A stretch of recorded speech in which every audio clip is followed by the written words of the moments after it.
It is almost halfway into 2024 already, and you know what we're not doing? Wasting any more of our time being in a slump, because this year we are achieving all of our goals and we are standing on business. I'm gonna share 11 healthy habits to officially level you up and be your most confident best self. If you're new here, welcome. My name is Lena. I have a self-help series here on my channel where we discuss all things becoming your best self. So if you're not subscribed already, what are you doing? Okay, what are you doing? Go subscribe right now. First things first, go monk mode or go ghost. Listen, if you're currently in a slump right now, maybe you're not feeling your best, maybe you're not that happy with your life, whatever, do not worry, you are not alone, okay? I felt this way so many times in my life, I can't even count, okay? I remember so many times where I felt just so unmotivated, so lonely because I didn't have any friends, so insecure of myself, how I looked, my body, I hated looking in the mirror. I would completely fall off any sort of routine, my workout routine, my morning routine, whatever, and I would just constantly compare myself to other people and their lives. And when I would get into this mindset, I would be like neck deep in my slump. I would just self-sabotage and basically snowball myself further and further deeper into my slump by doom scrolling on social media as kind of like an escape. I'll look at other people on social media and be envious of how other people's lives looked, how they looked physically, and it just made myself feel so much worse. I even found myself sometimes almost wanting to prove to other people that I actually wasn't as miserable as I was. Like low-key, your girl was kind of a fraud, okay? Even when I was feeling like crap about myself, I would put on makeup and take a selfie of myself and post it. I would force myself to go out and take photos and videos of where I was to seem like my life was actually fun when it was not. I would post a mirror selfie at the gym, even though before that I didn't go to the gym for like a month. And this is because deep down I knew that I was struggling, okay? I was struggle city. I knew that myself, but at least to everyone else, it seemed like I was doing okay. And you know what I was being by doing that? A clown. Okay. I was a clown. No more clown activity, no more fraud activity, okay? You know, finding an escape and pretending like you're okay might work temporarily, like it might work a little bit, but long term, you are just digging yourself deeper and deeper into this hole where it is gonna be so much harder to get out of. So the solution, go monk mode. And what this basically means is simplifying your life and your routine by eliminating any distractions so you can really just focus on yourself and improving yourself. Right now, you feeling unmotivated, insecure, not feeling like yourself, sluggish, down on yourself, that is not you. That is not who you are. It is just your body's way of letting you know, like, hey girl, we need some alone time. We need some me time. So when I start feeling like this, I like to give myself permission to take a chill pill. I let go of the pressure of having my social life in check, trying to see my friends all the time, being super consistent with posting on YouTube. And I usually try to do a digital detox. I delete Instagram and TikTok off my phone completely. I really limit my screen time. And I'll just text my closest friends and let them know, like, listen, I'm overwhelmed right now. I need to focus on myself, take some time to myself for a little bit. So if I go ghost a little bit, don't take it personally. And whenever I do that, they are so understanding. Like they know that even though I'm not reaching out every single day, I obviously still care about them. I just need to take time for myself. And I promise you, every time I've went monk mode or ghost mode, I always come out feeling like a brand new person. Like I'm in a whole fresh new era, a new me. Because basically all that time and energy I was putting out into everything else in my life and stressing out and being unhappy and stretching myself so thin, I'm taking all that time and energy and bringing it back to myself. So when you go into this monk mode, basically just pinpoint what is taking up so much of your time and your energy and just take a small step back. Like stop trying to do the most on social media and post every single day. Stop booking yourself so busy with friends just because you want to keep up with your social life. Just stop trying to multitask a million things. Just take a temporary step back and give that energy back to yourself. And you'll realize that going monk mode will give you all this time and energy to put into yourself and to work on yourself. So picture the best version of yourself. Pull out your journal. I want you to answer this journal prompt or answer it and leave it in the comments. Check the comments. I read all my comments. So first question I want you to answer is, who is your past self? Who is your future self? So for me, my past self, which I'm leaving behind for good, is someone who lacks energy, lacks focus, does not have control over her life, lacks confidence, constantly compares herself to everyone else, is insecure. And my future self or best self, which is who I am striving to be every single day, is the most confident, best version of herself, has control over her life, is thriving in her career, her relationships, her friendships, is compassionate, driven, provides value. And visualizing and picturing your past self and the best future version of yourself is super important because that is where you are going to stem your confidence from. People always ask me, how are you so confident? How do you carry yourself with so much confidence? It is because I do not stem my confidence from having millions of followers or thinking I'm the most physically attractive girl in the world or I'm super popular and I have the most friends out of anyone. No, it is because of who I used to be, my past self, and how I literally transformed myself to be who I am now, striving every day to be the best version of myself, my future self. So that growth is where you get true confidence from. Next, follow the 3 M's. All right, so we are going to simplify your daily routine to the basics. Movements. Get daily movement in. This can be a hot girl walk, some yoga, stretching, some Pilates, running, and bonus points for you if that movement includes you being outside and spending some time outside, because that's actually been scientifically proven to improve your mood. So any type of movement or physical activity is proven to release endorphins and relieve stress, which that is exactly what your body needs right now. So commit to a small movement every day and I promise you it will change your life. Meditation. Spend 10 minutes every day meditating. This can be you looking up on YouTube a 10-minute meditation video to listen to in the morning, or you can journal. The real ones know I love journaling, okay? I'm actually coming out with my own journal, so stay tuned for that. But if you didn't know, journaling is actually a form of meditation. It's a way for you to spend time with yourself and create inner peace and calm and shut out the outside world for a bit. Once I started incorporating journaling and meditating every day, I have not stopped. That is genuinely how much it's helped my mental health so much. Management. Manage your space. Listen, we cannot continue any of these other habits in this video if our physical space is disorganized and messy, okay? Clutter and mess in your space is proven to create more stress and anxiety, which is not what we need right now. So cleaning and organizing your space is gonna help you feel in control because you are in control of your environment, which in turn is gonna help you focus on tackling other tasks in your life. I'm someone that I cannot focus on doing any type of work if my space is messy. So get to cleaning, girl. Start organizing your junk drawer, vacuum your floors. There's this really helpful quote that I heard, and it's that clutter is the physical manifestation of procrastination and indecision. And that is so true, you guys. Whenever I find myself in a slump or procrastinating or not feeling the best about myself, my space, my closet, my apartment, she reflects that. So we have to start by cleaning and decluttering the physical so we can then work on the mental. Curate your consumption. So just because you're in monk mode right now does not mean you can't use your phone ever, okay? What I like to do during monk mode, instead of consuming a ton of social media, I make it a point to make sure I'm only listening to positive things or informational things that are directly going to impact how I feel and my brain for the better. So whether it's a productive podcast, a productive YouTube video, or a self-help audiobook, these are some of my favorites. I love music, so I literally have a dedicated uplifting music playlist that I listen to when I'm not in a good mood, because listening to music can genuinely boost your mood and just make you feel good. Like, I have my favorite songs in there that as soon as I listen to it, I'm just instantly put in a better mood. You have to start thinking of your brain like a sponge, you know? You just soak up everything that you see and that you hear. So if you're just doom scrolling on TikTok for hours, waking up first thing you do in the morning is check your phone, check your timeline, you are spending a lot of hours just consuming things that are not the best for your brain. So this leads me to my next point, which is incorporate double productivity. Some people also call this habit stacking. So let's say your habit is that you wash the dishes every night. Then you stack that habit with a new one, which is while I do my dishes at night, I will listen to a motivational, productive podcast or YouTube video. So you already had one healthy habit, but now you have another one you can do at the same time, which is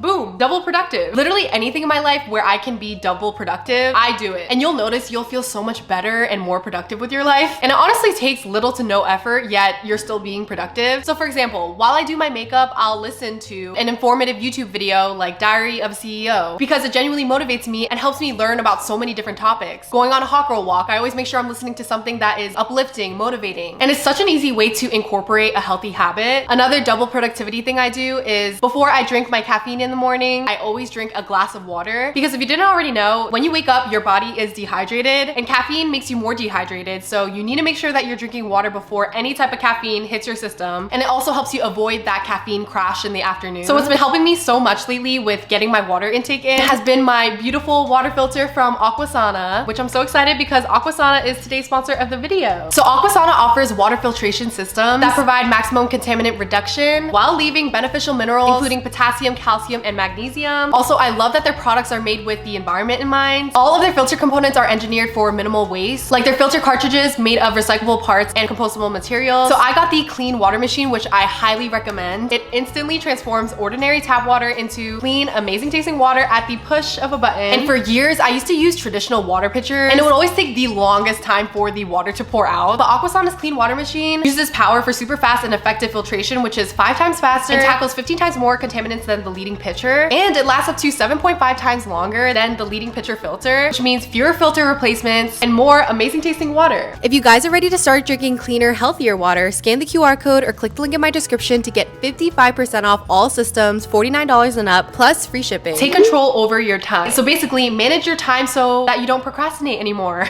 And this is coming from someone who used to be the #1 procrastinator, okay? And it's important to not be unrealistic and know your capacity, because your to-do list does not need to be a million lines long, and your calendar doesn't need to be fully booked all the time for you to be productive with your time. And learning how to manage my time has been genuinely life-changing for me, because before I used to let my weeks go by and then I would look back and be like, where did all my time go? Like, what did I get done last week? Like, I don't even know. So what I recommend for keeping track of your time is time blocking. So this method is basically when you block your time and dedicate it to specific tasks and even routine tasks like working out and cooking lunch. That way you know where your time is going and that you're not just procrastinating and wasting time like scrolling on your phone. And I'm gonna be so honest, I am very extra with it, okay? I struggle with something called time blindness, and that's basically when you cannot tell the difference between 30 minutes and 3 hours. So what I like to do is not only do I time block my time throughout my day, I also set alarms to keep track of my time. So for example, let's say I'm editing a video, right? I'll estimate how long it will take me. So let's say it takes me 4 hours. I will set my timer for 4 hours later. So that way I know when my time is up, but also subconsciously I know that there is a time crunch now while I'm doing my tasks. So I'll be more focused on the task that I'm trying to get done. And that way I'm more efficient with my time. So after I'm done editing for 4 hours, I'll hit the gym. I'll go on a grocery run. I'll make sure I cook dinner. And since doing this, I've been so much more efficient with my time throughout my day. Follow the 80-20 food rule. So I hate to be the one to say it, but it is true, okay? Your diet and what you eat has a direct impact on how you feel. Like, it's been scientifically proven that your gut health has a direct correlation to your mental health. So I used to struggle so much with my weight and binge eating before, back when I had really bad depression and anxiety, and eating food was almost like an escape for me to help me like feel better. But in reality, it was actually making me feel so much worse by trying to restrict myself and eat super healthy all the time, and then one day just binging everything on site and eating whatever I want. So the way I helped fix this is following the 80-20 rule. And basically 80% of your diet is going to be mostly healthy, nutritious food, and the other 20% is when you eat what you want and you treat yourself, because treating yourself is very important, okay? I love my dessert, I love my pizza and cookies and cake. And I used to be that person that thought all healthy food just tastes bad, but no, I just wasn't cooking it right, okay? Listen, now that I'm in my chef era and I'm cooking, I'm in the kitchen, chefing it up, I genuinely look forward to eating the healthy food that I make. And I feel so much better doing it. And the other 20% of the time where I eat what I want is typically usually on the weekends, where I'm out with my friends, I wanna eat what I want, I'm going out to eat with my boyfriend on a date. Like, I'm not gonna restrict myself. I'm going to eat what I want. And I don't feel any type of guilt doing it because I know that I ate healthy for most of my week. Having balance with your diet is just key for your physical and your mental health. I cannot stress that enough. Romanticize your life. So find enjoyment in the little things in your life and try new things. So this means find enjoyment in making your morning coffee or tea, going on a walk outside, exploring your neighborhood, like cleaning your place, getting ready for the gym. Like, the real ones know I romanticize the crap out of my life. Like, that is what makes it fun. It makes it a vibe. And try and experiment new things. Put yourself out there. You won't get to know yourself and what you like until you try new things. So try a new workout class, try a new self-care skincare hack, try a new makeup style. One thing I've been recently romanticizing is making my matcha in the morning because right now I'm actually taking a break from coffee. I know, so tragic. Making my morning matcha, it's a process, but I like love the process. I genuinely enjoy it. It makes me happy. Truly, the key to loving your life is romanticizing the little things, the big things. You are the main character of your own movie, so act like it. Like, I love walking around my apartment in my bougie little robe.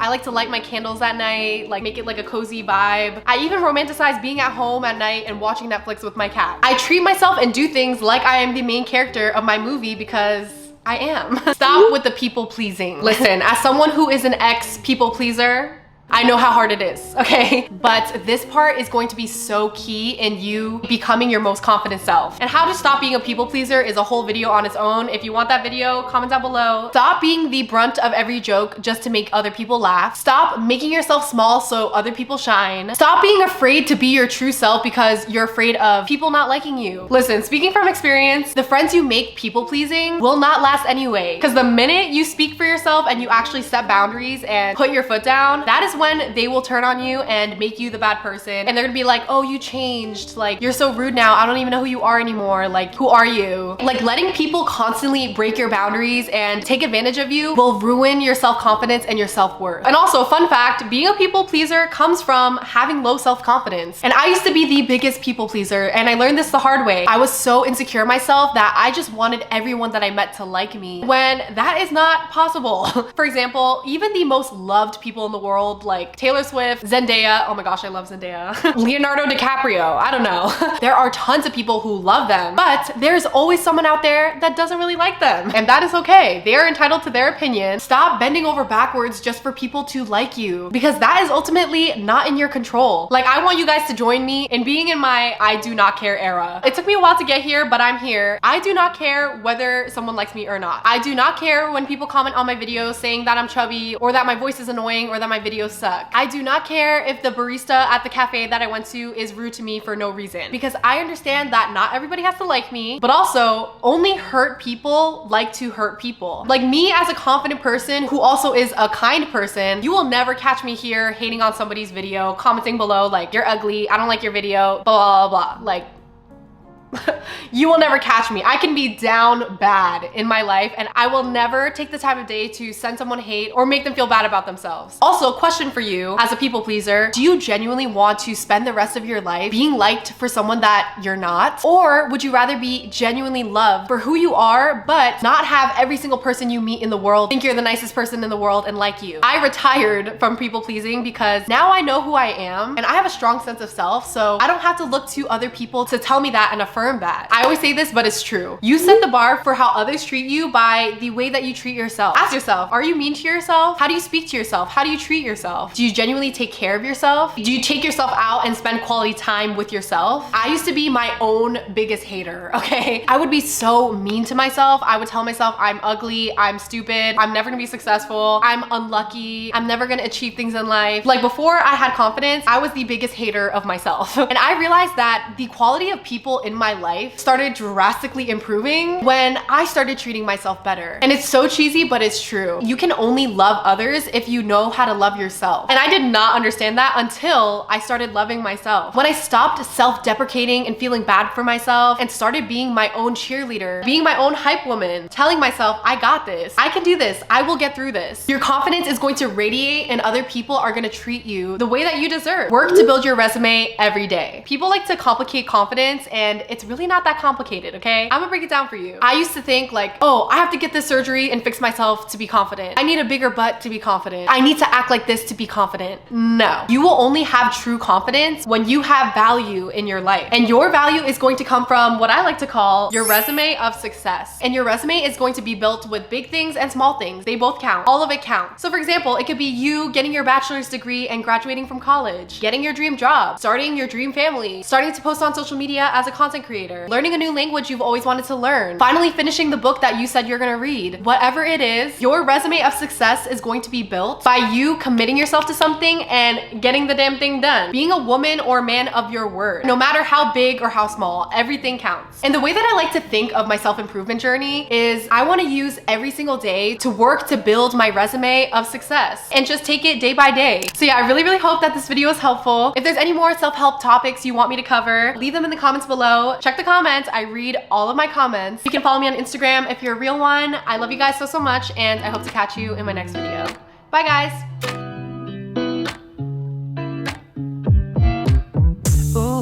Taking a ride to Jonah Lake 눈치 보면서 들어가 할 때 찾아